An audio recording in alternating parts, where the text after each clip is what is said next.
Oke, selamat siang semuanya. Perkenalan kembali kita dari kelompok 3. Di sini kita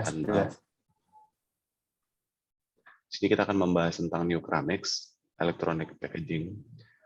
Kelompok 3 ini beranggotakan Stephen Wijaya, Taski Sandi, Alfredo Teja saya sendiri, Andi Rizky Widarto, serta Matthew Alexander. Boleh lanjut.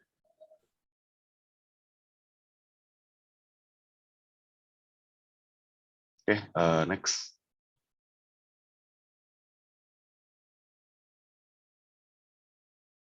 Oke, pertama kita membahas sedikit.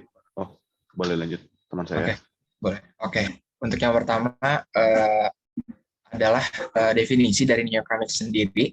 Nah, neocramics itu merupakan salah satu jenis dari 3 kategori keramik, yang mana dalam proses ini manufacturing-nya umumnya terdiri dari beberapa tahapan. Yang pertama ada preparasi material, yang kedua ada shaping, kemudian ada sintering yang bertujuan untuk mengurangi atau menghilangkan porositas, serta terakhir adalah finishing untuk finish, mengimprove juga berubah geometri. Oke, beri next. Nah, selanjutnya kami akan sedikit membahas mengenai dari. Nah, contohnya pada penggunaan electronic packaging ini, kita menggunakan SiC dan diamond yang memiliki thermal konduktivitas yang cukup tinggi. Karena sering misalnya pada pembuatan packaging. Nah, untuk diamond partikel ini digunakan sebagai raw material, yang mana partikel yang nantinya akan mempengaruhi performance dari material yang digunakan. Jadi next.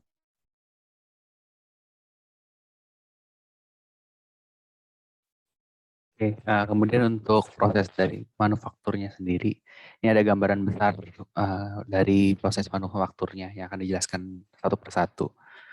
Oke, ini untuk pertama, namanya light curable slurry preparation. Jadi pertama dia di ball mill untuk campurannya. Jadi pertama ada diamond powder, kemudian ada pore forming agent, dan terakhir resin, dan ditambahkan hypermer KD1 sebagai penstabil larutannya. Dan akhirnya dihasilkan half finish slurry setelah ball mill 8 jam. Nah, resinnya sendiri itu mengandung bahan yang tertera di PPT, kemudian ditambahkan photo initiator 819 dan thickener. Nah, kemudian campurannya di ball mill kembali selama 30 menit sehingga dan dihasilkan final slurry atau diamond slurry seperti yang ada di gambar. Nah, pada tahap ball milling pertama itu ditambahkan pore forming agent jika ukuran dipakai adalah 5, 10 sampai 20 mikrometer. Jika ukuran partikel diamondnya itu sekitar 40 mikrometer, maka tidak diperlukan pore forming agent, tapi digunakan langsung 50% volume persen. Kemudian untuk tahap kedua yaitu light curing forming untuk membentuk bentuk greennya. Yang pertama dia dirancang modelnya pada 3D print dan dipotong dengan tebal 50 mikrometer pada 3D printnya. Kemudian diproyeksikan polanya itu menggunakan digital light processing dengan panjang gelombang 405 nanometer.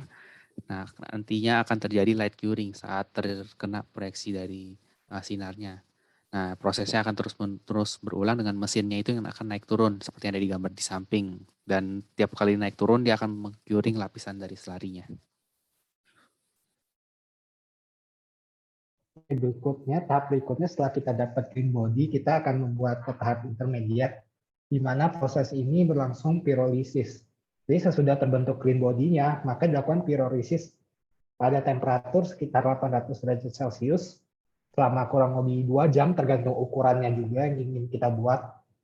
Kemudian didinginkan. Tujuan dari pirolisis ini kita ingin mendepositkan karbon ke green body-nya dan kita ingin menghilangkan substansi organik dari green body-nya, sehingga kita mendapatkan karbon dan diamond dalam bentuk green body. Bisa di next.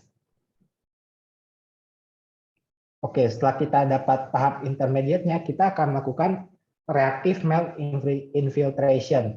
Sebenarnya reactive melt infiltration ini Pertama-tama itu bisa disebut dengan sintering.